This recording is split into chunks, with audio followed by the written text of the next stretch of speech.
ধরতে পারি তাইলে খুনি পর্যন্ত পৌঁছাই যাব। তুমি কইতাছো এই কথা? মোবারক চাচা আমারে সব বুঝাইয়া কইছে, এখন আমিও চাই এই লড়াই চলুক। চেয়ারম্যান এর বাচ্চা স্যার শেষ কইরা গ্রামের মানুষের মুক্ত করাই আমার প্ল্যান। হ্যালো আসসালামু আলাইকুম ভিউয়ার্স। শিমুল কি পারবে কুতুব চেয়ারম্যানকে হত্যা করে গ্রামের মানুষকে রক্ষা করতে?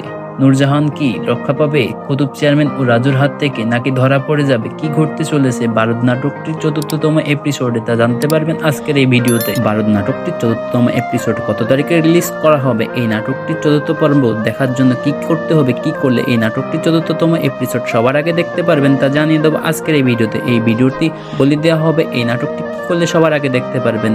তার আগে বলে রাখি, যারা আমাদের ইউটিউব চ্যানেলটি এখনো সাবস্ক্রাইব করেনি তারা ইউটিউব চ্যানেলটি সাবস্ক্রাইব করে আমাদের পরিবারের একজন সদস্য হয়ে যেতে পারেন। তো চলুন বেশি কথা না বাড়িয়ে মূল ভিডিওতে যাওয়া যাক। প্রথমেই বলে রাখি কি করলে এই নাটকটি সবার আগে দেখতে পারবেন। বন্ধুরা, এই নাটকটি যদি সবার আগে দেখতে চান তাহলে আমাদের ইউটিউব চ্যানেলটি সাবস্ক্রাইব করা থাকতে হবে। আমাদের ইউটিউব চ্যানেলে এই নাটকটি সবার আগে পোস্ট করা হবে, এই জন্য আমাদের ইউটিউব চ্যানেলটি এখনই সাবস্ক্রাইব করে রাখুন। এখন বলা যাক এই নাটকটির পরবর্তী পর্বে কি ঘটতে চলেছে। এই নাটকটির পরবর্তী পর্বে আপনারা দেখতে পারবেন শিমুলকে রনি হত্যার দায়ে কারাবন্দী করা হবে এবং শিমুল চাইবে চেয়ারম্যানের পরিবারকে ধ্বংস করে দেওয়ার জন্য। এই একমাত্র প্ল্যান থাকবে এই শিমুলের। পাশাপাশি নূরজাহানও চাইবে যে চেয়ারম্যানের পরিবার যেন ধ্বংস হয়ে যায়, তার বাবার খুনের আসামি যেন ধরা পড়ে যায় এবং তাদের খুনের আসামি যেন শাস্তি পায়, এটাই চাইবে নূরজাহান। বন্ধুরা, এই সকল নাটক আপডেট রিলেটেড ভিডিওগুলো যারা আপনারা পছন্দ করে থাকেন তারা চাইলে আমাদের ইউটিউব চ্যানেলটি সাবস্ক্রাইব করে আমাদের পরিবারের একজন সদস্য হয়ে যেতে পারেন। আর ভিডিওটি যদি ভালো লেগে থাকে তাহলে অবশ্যই লাইক করে কমেন্টে জানাবেন ভিডিওগুলো কেমন হইতেছে আপনাদের।